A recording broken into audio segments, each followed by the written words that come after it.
What's up guys, Everything Apple Pro here, and I'm very happy to be able to introduce iOS 10 to you. So in this video, I want to show you 10 things, the most important things to me that have changed in this firmware. Now Apple gave us 10 good things. I don't think all of them were that good, but there's a lot in iOS 10 that I'm still discovering every minute that I use it.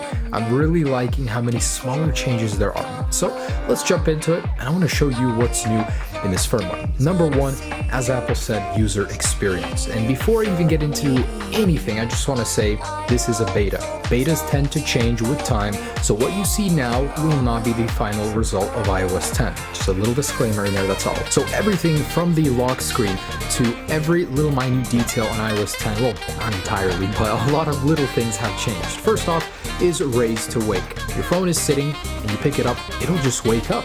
There's no slide to unlock anymore. Where did it go? One of the most fundamental things of iOS is not enabled by default. So you can go ahead and press the home button to unlock. And I'm not sure about it, I haven't dug around, but I'm sure there's a way to re-enable slide to unlock. However, don't quote me on that. But the very simplest thing, like unlocking your phone, is now gone. Instead, if you swipe to the right, you can open up your camera application. The actual reverse camera is down here instead. Swipe back, oh, no, that doesn't work anymore. So you click home and it goes back. Slide over here, and here is your today view. So this is actually one of the other bigger features I want to cover, but I'll get to that in a moment.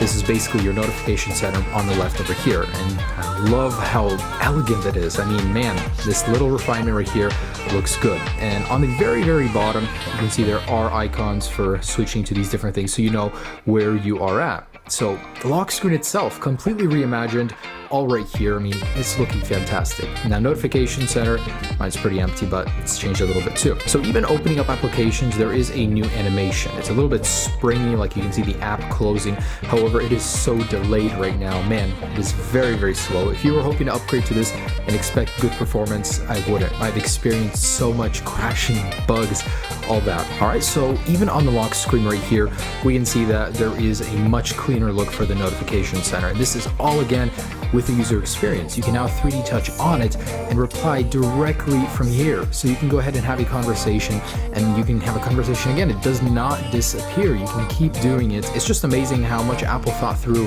iOS 10 and 3D touch. And it's not limited to messages. Third-party applications can take advantage of that. Apple opened up the API. Guys, it's gonna take a lot of videos to show you everything. So sorry, it's exciting, you know, it's exciting when Apple changes up so much. But anyways, moving on to Siri. So Siri has become much smarter. Unfortunately, I cannot show you these changes because the developers for the apps have not caught up. Apple has opened up the API for Siri, so that means you guys will be able to go ahead and ask things like Siri to pick you up with Uber, or to use WhatsApp through Siri. I mean, even quick replies are all connected with Siri. And it's hard because I can't show you if I do. Siri, give me an Uber ride. So it's not currently implemented, but again, you know, these app developers will catch up. Apple will catch up with future betas, and eventually we will get that working. But Siri has become much smarter. With a third-party API, the opportunities are limitless, really. And Apple really hasn't made it clear if she's gotten smarter, if she's more on Google Now's level, but we'll have to wait and see. Next up, a very small one, but at the same time, one that can change your experience, because we all use messages, so Apple has made QuickType much better. So let's say someone asks you a question. Now Siri is in your QuickType, so she can contextually give you answers here like, hey, where are you now? You can send your current location to this person right away. Not only that, let's say she asks you something else like, hey, do you want to pick up Chinese food? So you'll get answers based on the question over here. It'll analyze the message, and QuickType is now much smarter in iOS 10. So the Photos application has received a huge overhaul. There's a lot to talk about here, primarily face detection and scene detection. So Photos will comb through all of your photos, and it will find certain scenes or certain people, so you can group them, all the photos, into that certain group. So let's say you were riding a horse. This was Apple's example. You can even ask Siri to find you all the photos of you riding a horse, and in the Photos application you'll be able to see all of those. Really, really cool stuff. But in particular is the new Memories tab you will find over here in Photos. So all of your photos from a certain time period or event will appear in these little memory groups. You can create or have a video created for you just right there if it works. As you can see, iOS 10 is a little buggy, but basically all the photos, they're grouped based on action and videos in here. And if it worked, I would show you, but oh, it does. So basically you can create a video from these. You can have it short, long, medium. It's actually quite cool. Wow. Yeah, I shouldn't have been doing that, driving and recording. But really cool stuff, guys. I mean, oh yeah, here it is. Money shot, money shot. Hit it. Oh no! Missed the point where I actually shot the thing. But wow. So it syncs the music to it, creates a video. For the people that don't want to take the time to edit their own videos and do that, that is really, really cool. So photos, there's more that I'm not showing you, but basically new memories tab that creates this kind of content right here, and new filtering of faces and events. So Maps has received an overhaul as well. Now Apple says it's a lot more intuitive when driving. It'll actually pan out, zoom.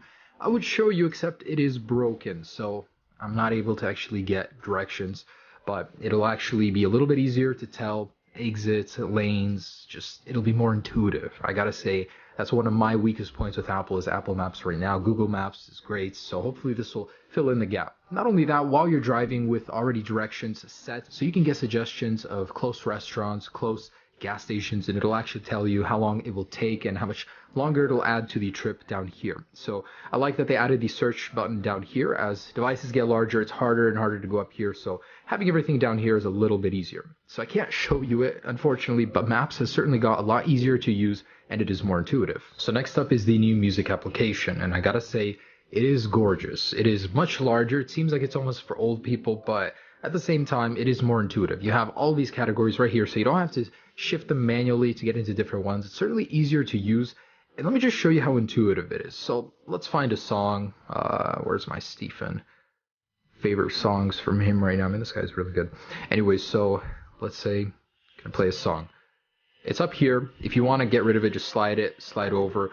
It's so bubbly, but it works so good. And if you slide up, if it has lyrics, they'll be displayed down here. The buttons are big, clear. This has even been spread apart a little. It's certainly very easy to use. So when you play, I like that it pops into view like that. Really cool stuff. There is the scrubber. It moves up just when you use it. That is so cool. That attention to detail right there. So I don't know if it disappeared or what, but there's no more color change with the different music. Let me show you what I mean. If I play this right here, the background isn't changing for some reason. The song's view is a little bit bolder, I guess. So it is changing a little bit actually, just around. It's less noticeable. It's not going on down here. But yeah, there it is, guys. The music application. It looks fantastic and it seems to work very good. And so far, one of my favorites is the control center. So it's been reimagined. And hey, there was now 3D touch in the control center. Not quite what I envisioned. We thought there would be some toggles over here, like toggle on this, it'll take you into that, but no, it's just over here. So you can get some 3D toggles in these. And hey, wow, high intensity. Let's try the medium intensity one. Wow, so preserve your battery life, but still have a little bit of light. Really, really cool stuff. Attention to detail right there. And on the camera, it's just a shortcut, I believe, but it is there. Overall, you can slide to the next page, and here is your music scrubber. And I believe there was another section that Apple showed us. You can have some sort of widgets in here, but maybe I haven't set that up yet. But really cool control center. I don't see the point of having night shift right here. Night shift is automatic for me. I don't need to turn it off and on, through here. So I think there's a little bit extra wasted space. If Apple were to get rid of that, it wouldn't be so bad, but really, really cool and really bubbly. I like it. I like how it looks. And here's one I think all of you guys will appreciate. You can now remove system apps. Literally a lot of the big stuff. I'm surprised that Apple even made these removable, like weather, maps, stocks. You can delete them. Now, where else would you find them? How do you get them back if you delete them? That's the golden question. They're all in App Store. So if you were to search for maps, probably Apple's would come up very first here, and there it is. So you guys can go ahead and download them. Now I'm interested, how will the updates work? Are we going to be able to update the individual applications from the App Store or as part of an iOS update? Who knows, but it seems like a logical step for Apple. Absolutely amazing. Removal of system apps. And I wanted to mention Today View, a really big feature. So it was previously here in the notifications tab on the right.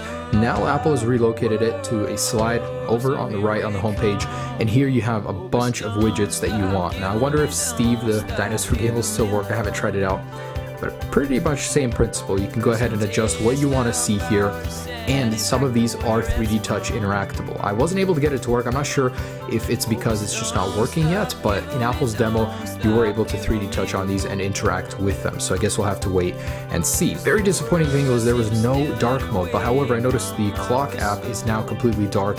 Maybe it's a symbol of what's to come. Apple might update it in the future, but you know, everything else is pretty much as was. And the best for last, messages. This is something all of us use probably the most on our device, so Apple wanted to make it a lot more friendly.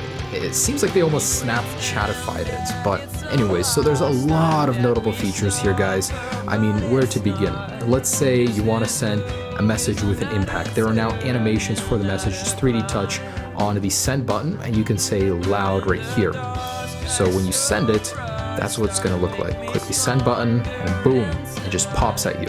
Also, one of my favorites is the invisible one. So 3D touch on this, let's say invisible ink and send. So you slide on it, oops, and there we go, it becomes clear. And you can apply this filter to photos as well. You can slide in between, and when you send it, that effect will be available on the other person's device with sound effects. Larger emojis.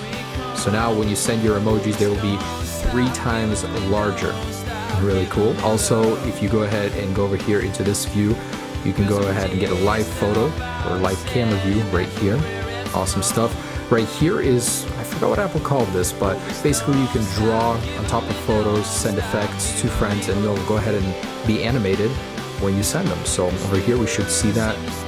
Really cool. Also available in the messages is emoji translation. So you can go ahead and replace some words. I'm curious to see out of this what it will replace. So if you go to the emoji menu right here, it'll go ahead and highlight them in a yellowish color, what you can replace with emojis. So let's click on the think for love. If you have a choice, it'll give you one, and pizza right here. There are now rich links inside of messages as well. So instead of just being a blue link, you'll get a full preview like this. You can go ahead and 3D touch on it to get a preview and then go in all the way. But messages has become much more useful. I love it. So guys, that is a quick look at iOS 10, just 10 of so many features I'm gonna have to cover, and I will be covering them very soon. Now next I'm gonna show you how to install this right now if you want to. I will be showing you battery life, performance on every device, so really everything you need to know, guys. Stay tuned for those videos. Hope you enjoyed this one. Sorry it's a bit long, there's just so much to cover and I haven't even covered all of it. Have a great day, guys. Peace.